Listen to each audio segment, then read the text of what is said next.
Salam, hər vaxtınız xeyir olsun. Bugün neştərçənin qan damar sistemi haqqında daha geniş məlumat verməyi planlaşdırıram. Deməli, neştərçənin qan damar sistemini bilməmizdən əvvəl ümumiyyətlə qan damarları haqqında, damarların tərkibində daşınan qanlar haqqında, qan növləri haqqında kiçik bir üstündən keçmə eləyək. Ümumiyyətlə damarlar 3 cür olur. Birinci damar növümüz arteriya, vena və kapilyer damarlar. Arteriya damarlarının tərkibində oksigenlə zəngin qan, arteriyal qan olur. Arteriyal. Vena damarlarının tərkibində karbon qazı ilə zəngin qan, venoz qan olur. Kapilyer qan damarlarının içərisində isə hər ikisi ola bilir. Kapilyer şəbəkə yaradır, yəni oksigenlə karbon qazının qarşılıqlı yer dəyişməsi kapilyer damarlarda baş verir. 3 növ damarımız oldu: arteriya, vena, kapilyer. Və arteriya damarının tərkibində oksigenlə zəngin arteriyal qan, vena damarının tərkibində karbon qazı ilə zəngin venoz qan, kapilyer damarların tərkibində isə hər ikisinə rast gəldik. İndi neştərçədə baxaq. Nəinki neştərçə, yadınızda saxlayın. Bundan sonra neştərçə olsun, quşlar, məməlilər, insan.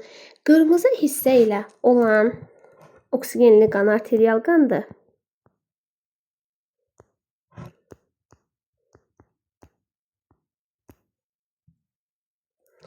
Mavi hissə ilə olan isə karbon qazı ilə zəngin venoz qandır. İndi şəkildən görürük ki, mavi damarlar və qırmızı damarlar var. Qırmızı damarlarda oksigen, mavi damarlarda isə karbon qazı olur.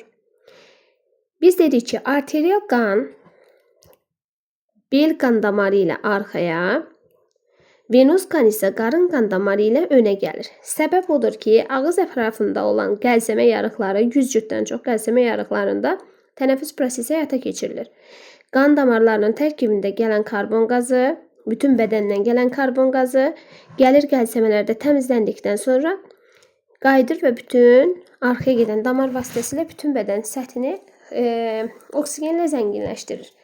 Gəlin elə başlayaq qəlsəmələrdə zənginləşmə hissəsindən.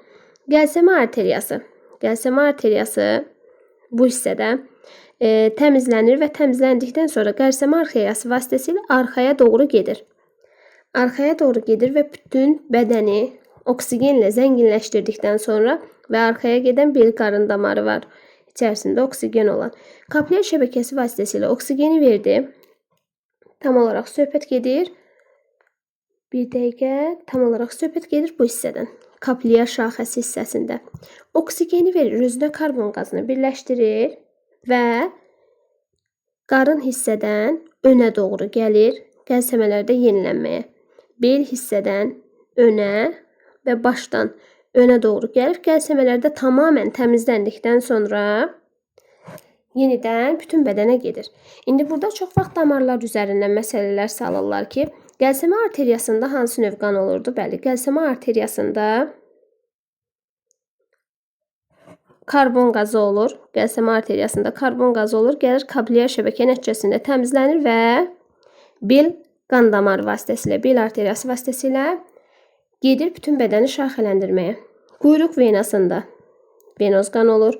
Qarın qan damarında venoz qan olur. Qəlsəmə üstü arteriyada arteriyal qan olur. İndi bir-bir şərləyib yazacağım hamısını. Qəlsəmə arteriyasında karbon qazı olur. Qəlsəmə üstü arteriyada oksigen qazı olur. Ön və arxa venalarda təbii ki karbon qazı olur. Bel qan damarında qırmızı rənglidir. Oksigen qazı olur. Kapilyer şəbəkəni, ümumiyyətlə kapilyerləri hər saat yazmırıq. Çünki kapilyerlərdə həm karbon qazına, həm də oksigenə rast gəlinir. Qarşılıqlı dəyişmədir. Quyruq venası, təbii ki karbon qazı olur. Qarın qan damarında isə karbon qazı olur. Neştərçənin qan damar sistemi ilə bağlı bu qədər. Sadəcə dünənlərim demişdik, yenə xüsusən vurğulayırıq. Bel qan damarı ilə qan arxaya gedir, saat əqrəbi istiqamətində. İçərisində oksigen qazı olur. Qarın qan damarı ilə isə qabağa gəlir və tərkibində karbon qazı olur.